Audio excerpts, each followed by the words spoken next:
ভারত বনাম south Africa প্রথম ODI ম্যাচে সাউথ আফ্রিকাকে ১৭ রানে হারিয়ে দিল টিম ইন্ডিয়া। বন্ধুরা, একটা দুর্দান্ত ম্যাচ দেখলাম, অসাধারণ একটা ম্যাচ দেখলাম।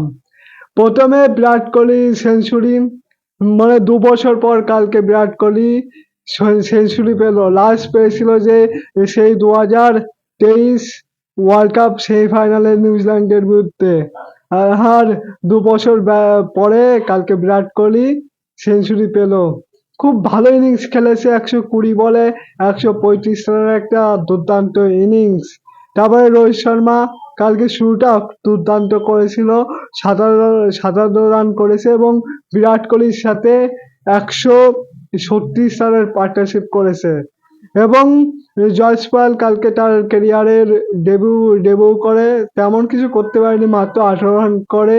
ঋতুরাজ গায়কোয়াড় সে মানে ওপেনিং করে এসেছে ফার্স্ট ক্লাস ক্যারিয়ারে, কিন্তু কালকে তাকে ৪ নম্বরে পাঠানো হয়।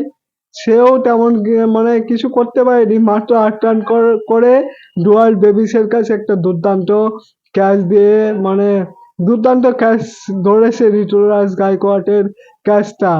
তারপরে ওয়াশিংটন সুন্দর তেমন কিছু করতে পারেনি, মাত্র ১৭ রান করে। কে এল রাহুল কালকে একটা ক্যাপ্টেন্সি ইনিংস খেলেছে, কিন্তু কে এল রাহুল ৬০ রান করে, জাদেজা ৩২ এবং সাউথ আফ্রিকার সামনে ৩৫০ রানের একটা টার্গেট দেয় সাউথ আফ্রিকাকে। আর বন্ধুরা, সাউথ আফ্রিকা যখন ব্যাট করতে নামে, প্রথমে ইন্ডিয়া যেভাবে শুরু করেছিল মনে হচ্ছিল খুব সহজেই ভারত এই ম্যাচটা জিতে যাবে। ১১ রানের মধ্যে ৩টে উইকেট ফেলে দিয়েছিল, কিন্তু তারপরে সাউথ আফ্রিকার ব্যাটসম্যানরা মানে দুর্দান্ত খেলেছে তাদের দুর্দান্ত খেলেছে তাদের পরের দিকের ব্যাটসম্যানরা, মার্কোস জেসন, ম্যাথু মিট জকে, তারপরে জেসন ডেভিস আউটস্ট্যান্ডিং করে খেলছিল। যখন মানে মনে হচ্ছিল যে ইন্ডিয়ার থেকে ম্যাচটা ছিনিয়ে নিয়ে যাবে এই সাউথ আফ্রিকার ব্যাটসম্যানরা, কিন্তু ফাইনালি টিম ইন্ডিয়া কালকে ম্যাচটা জেতে। আর কুলদীপ যাদব কালকে দুর্দান্ত বল করেছে, মাত্র ৪ উইকেট দিয়েছে।